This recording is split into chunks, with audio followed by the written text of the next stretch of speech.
Hey guys, how's it going? My name is Cole, and I'm going to help you through your first anime convention. There's a lot of stuff that people don't think of until they get to their first convention. A lot of stuff that can be a huge drawback. And what I hope to accomplish here is to give you the basics. And if you're regular at anime conventions or any kind of convention really, and sci-fi, horror, whatever, you probably know a lot of what I'm going to say.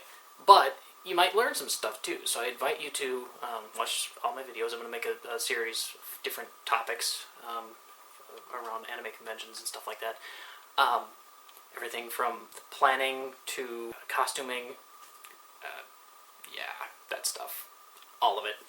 And, yeah, I've never made a video before, so just bear with me, and I'm sure I'll get better as I go. Well, you want to start off with checking the internet.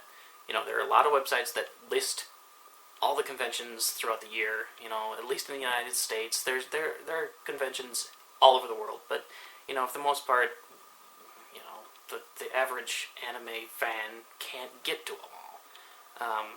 I only do 2 to 3 a year, and that's really all I can afford and fit into my schedule and stuff. But that's enough for me. You always look forward to the next one. You kind of chomp at the bit. When you find one close by you at a time that you're going to be available and you can get the funding put together, the first thing you want to do is register. Registration is, pre-reg. Some people go and just don't plan on getting badges, but the way the con staff is at just about all the conventions that I've seen, it's getting harsher on people like that. They will actively seek you out and kick you out of the hotel if you don't have a badge. So, there again, if you want to go through all this trouble just to get kicked out, you got more free time than I do. When you find a convention that'll work for your schedule and funding limits, the next thing you want to do is book a room. You don't have to stay at the hotel that the con is being held at. The con hotel is usually more expensive, and it's nice because you don't have to walk, and you can just leave your room and go mingle with everybody else, and at the end of the night, especially if you're drinking at like the rave or room parties or whatever, you can go back to the room and crash without having to go out in public and risk public intox or whatever. I like staying at hotels that are like down the street. You don't have to stay on the other side of town or whatever to save money. Really, you'd be surprised what a difference in price there is from the convention hotel to the Motel 6 down the street or something. Sometimes it's half or less than the con hotel. Con hotels tend to fill up faster than the surrounding area hotels. If the convention is big enough, or if there are other things going on during the same time, the other hotels are probably going to fill up too. And you don't want to get there and find out that there's no place to stay. The best way to do this is to plan with friends and family that you trust. And I'm going to make another video of the do's and don'ts of that. And don't rely on luck. Don't get in the car and say, well, I'm going to go to a convention. I'm just going to throw my Naruto headband on and be like, I'm a ninja. No. Plan, please. And, yeah. So, anyway, for the first video here, that's basically all I want to talk about is the location, timing, as far as, you have to plan it around your job and school, holidays. I wouldn't recommend going in the middle of December if you have big holiday plans with your family or whatever, because it's just going to be too much for you. And the same goes for like September. If you're in school and you're going back to school or whatever in September or late August, whatever,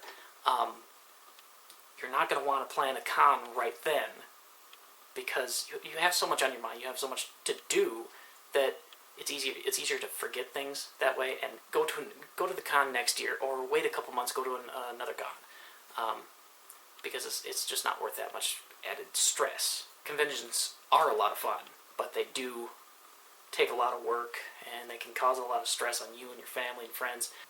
Another big part of planning the trip to begin with is transportation. If you're going to drive, make sure your car is reliable, okay?